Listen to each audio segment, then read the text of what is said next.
lucky to get to travel all around the country with this incredible leader, and want to recognize Loretta Slater in the back. Loretta, if you, Reverend Woodbury wouldn't get in too many places if it weren't for Loretta, so it takes a village for sure. I recognize that we are on a different time schedule than the agenda, but hey, we're in church, right? You ask a bunch of preachers to show up. So I'm going to try to get through the comments that I want to make fairly efficiently right now, mostly because you're you, I'm you. That means we're going to stay in this conversation from here on out, I hope. And I think the first piece that I want to say is that a lot of what we've done with Interfaith Power and Light, and Jonathan, if you want to raise your hand, Jonathan is here with the local Interfaith Power and Light. He's new on staff, so he's an incredible resource for all of you working on Capitol Hill, as well as representing National Interfaith Power and Light for all of our state affiliates around the country. So if you have an IPL that you're working with at the local level, they're talking to Jonathan, so we're getting the intel directly from the WISC group that Lamona's involved in, Emily Wurzba, Ruth Ivory Moore, the other folks that are doing this great work, and communicating all the way, as Reverend Woodbury said, up here to over here, which is really what needs to get up there. So that said, how many UU elected officials do you think there are in Congress? 2. Are there 2? Where are they? I don't know them. There's Ami Barra, and there's 3? 3. Judy Chu. And Spanberger. Okay. From Virginia. What state? Virginia? Spanberger. From Virginia.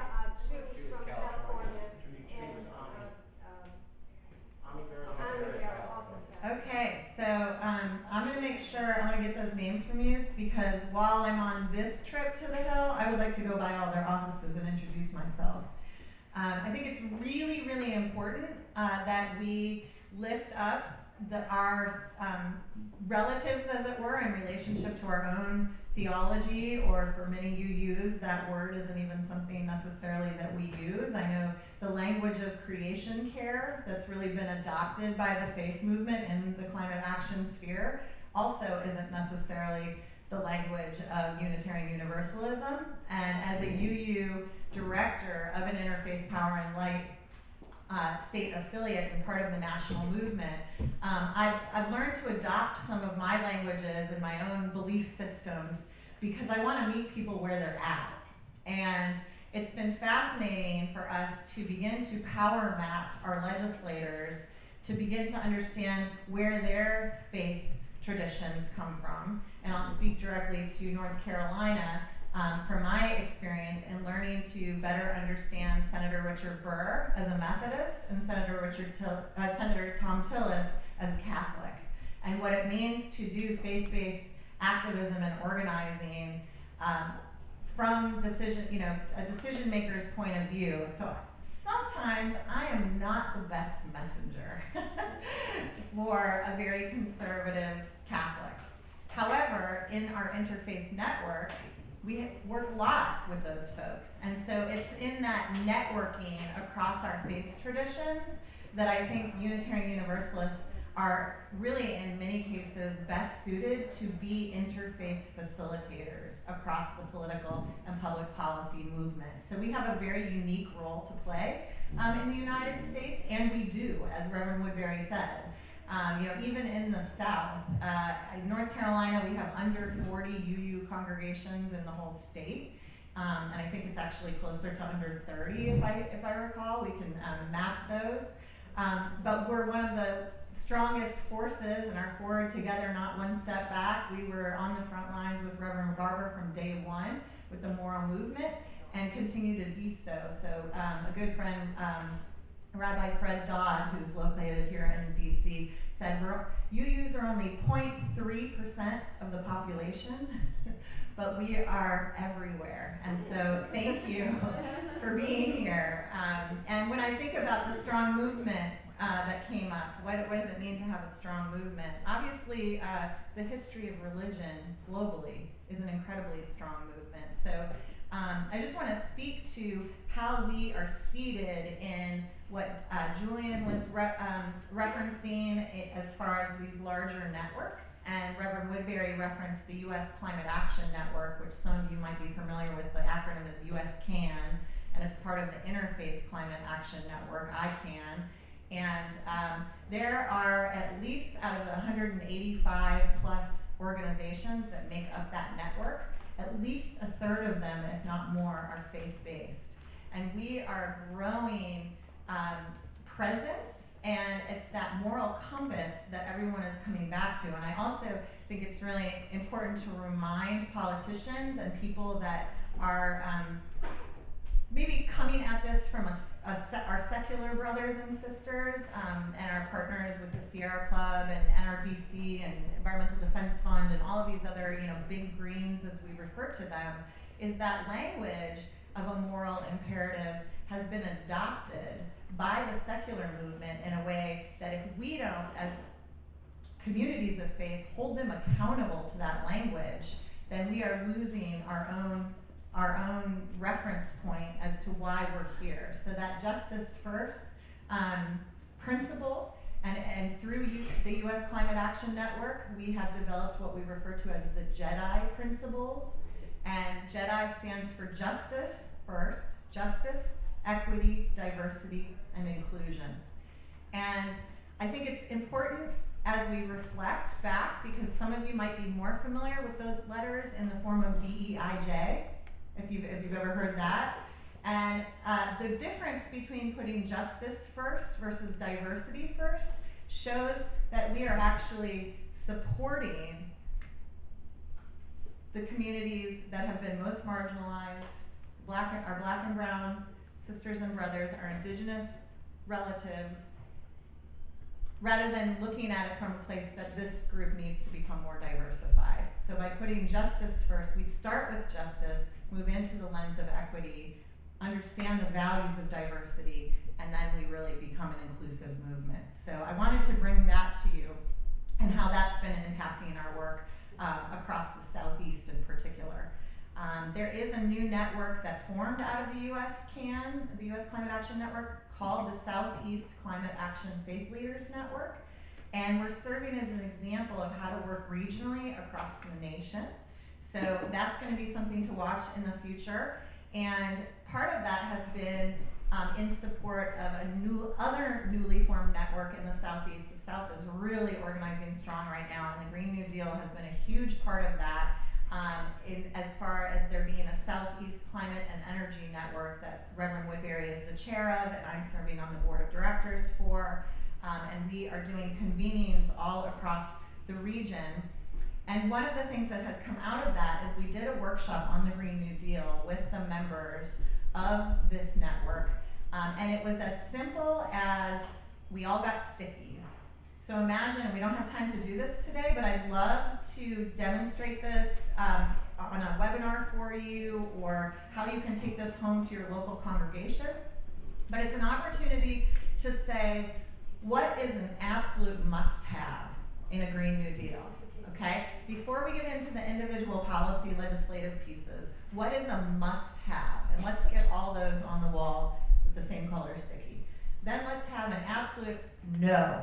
We will not ever agree to this example. This is an injustice. This hurts people. This is the wrong direction. Where do we go with that? Get all those up on the wall.